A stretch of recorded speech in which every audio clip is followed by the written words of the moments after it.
Thomas Hobbes, an English philosopher in the 17th century, best known for his book Leviathan and his political views on society. Thomas Hobbes was known for his views on how humans could thrive in harmony while avoiding in the perils and fears of the societal conflicts. His experience during the time of upheaval in England influenced his thoughts, which he captured in The Elements of Law, Deceive, and his most famous work, Leviathan. Hobbes died in 1679.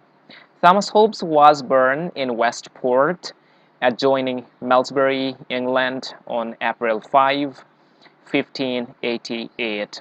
His father was the disgraced vicar of a local parish, and in the wake of the precipitating scandal caused by brawling in front of his own church, he disappeared, abandoning his three children to the care of his brother and uncle of Hobbes, a tradesman and alderman, provided for Hobbes' education. Already an excellent student of classical languages, at age of 14, Hobbes went to Magdalen Hall and Oxford to study. He then left Oxford in 1608 and became the private tutor of William Cavendish, the eldest one of the Lord Cavendish of Hardwicke, and later known as the first Earl of the Devonshire.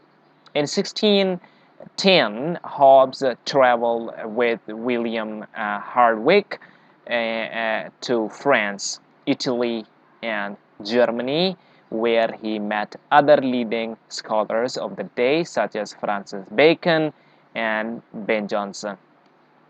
Hobbes' papa died in 1628, and Hobbes was left searching for a new one, always finding himself working for various wealthy and aristocratic families. Hobbes later worked for the Marquess of Newcastle upon Tyne, a cousin of William Cavendish, and the Marquess' brother Sir Charles Cavendish.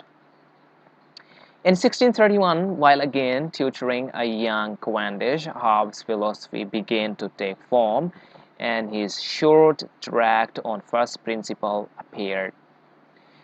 Through his association with the Cavendish family, Hobbes entered the circles where the activities of the kings, members of the parliament, and other wealthy honors were discussed, and his intellectual ability brought him close to power, although he never became a powerful figure himself. Through these channels, he began to observe the influence of the structure of the power in government. Also, the young William Cavendish was a member of the parliament,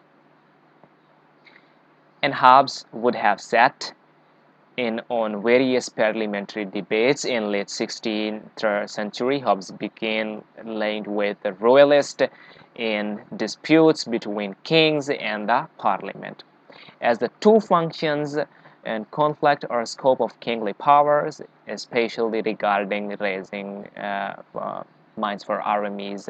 In 1614, Hobbes wrote a piece defending King Charles I, wide interpretation of his own rights in these matters. The royalist members of the parliaments used sections of Hobbes' treatise in debates. These treatises circulated and the elements of law, natural, and politics became Hobbes' first work of political philosophy, although he never intended them to be published as a book.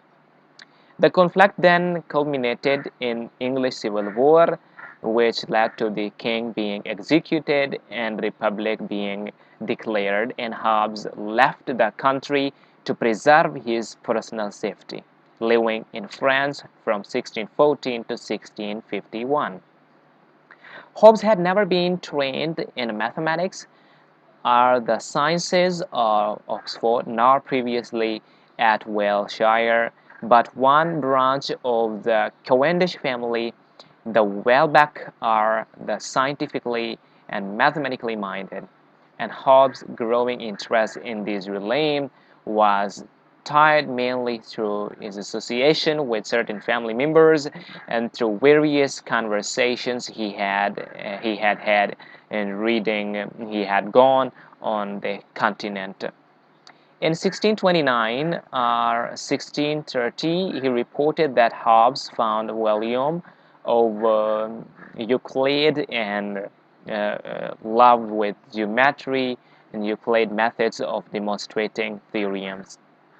Later, he had gained enough independent knowledge to pursue research on optics, a field he lay claim to as a pioneer. In fact, Hobbes was gaining reputation in scientific fields like in mathematics and geometry, translation, and the classics and law. He also became well known, notorious in fact, for his writings and disputes on religious subjects. As a member of the Marcini Circle of Paris, he was also represented as a theorist in ethics and politics. His love of mathematics and fascinate with the properties of the matter, sizes, shapes, positions, etc., laid the foundation for his great elements of philosophy, triology. Deceive concerning the citizen, the corpore concerning the body, and the human concerning man. The trilogy was his attempt to arrange the components of natural science, philosophy, and politics into a hierarchy, from the most fundamental to the most specific. The works incorporated Hobbes' findings on optics and the works of, among others, Galileo on the motions of terrestrial bodies and Kepler on astronomy. The science of political discussion and in deceit was further developed in Leviathan, which is his strongest example of writing on morality and politics, the subjects for which Hobbes most remembered. These are, in fact, the most important works of Thomas Hobbes, and as already discussed, the Leviathan, the most important and influential book of Thomas Hobbes, for which Thomas Hobbes is known for. I hope you like this video and a short and brief, easy introduction of Thomas Hobbes. Thanks for watching the video.